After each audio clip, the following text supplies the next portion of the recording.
ஸ்கூல்ல வந்து 6 வயசு பையனுக்கு இந்த ஸ்லோகத்தை எழுதி கொடுத்திருக்காங்க. அந்த பையன்கிட்ட போய் இவர் பேசிட்டு இருக்கு. அந்த பையன் பாட்டுக்கு அதை படிச்சுட்டு இருந்தவன், நமக்கு சுதந்திரம் வாங்கி கொடுத்தவரு மகாவிஷ்ணு. எது அந்த கேக்கனார் ஸ்கூல்ல வந்து கிளாஸ் எடுத்தாரு அந்த மகாவிஷ்ணு.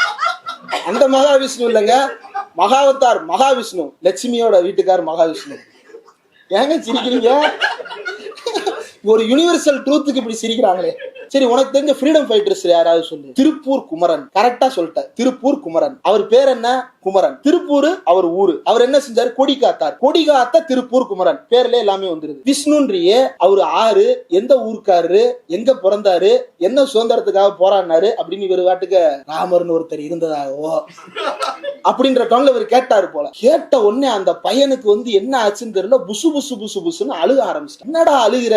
உன்ட்ட நான் என்னடா கேள்வி கேட்டேன்? மகாவிஷ்ணு சுதந்திரத்துக்காக போராடினாருன்னு சொன்னியே, விடுதலை வாங்கி கொடுத்தாரு. நீ யாராண்ட இருந்துடா விடுதலை வாங்கி கொடுத்தாரு? எனிமீஸ்ட் இருந்து வாங்கி கொடுத்தாரு. எனிமீஸ்னா யாரு?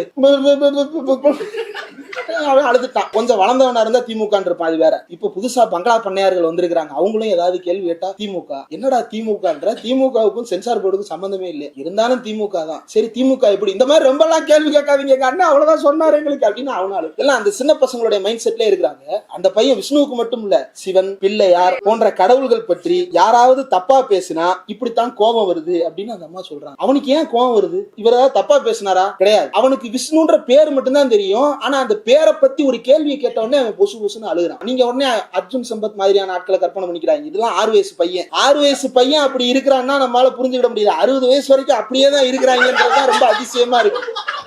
இதுல இருந்து என்ன தெரியுது? இவ யாருமே வளர்ந்ததா சரித்திரமே இல்ல. மனதளவுல, மூளை அளவுல அந்த 6 வயசு பையன் மாதிரி தான் ராமகோபால வரைக்கும் அப்படியே தாங்க இருக்கிறாங்க. மோகன் பகவத் வரைக்கும், மோடிஜி வரைக்கும் அப்படிதான் இருக்கிறாங்க.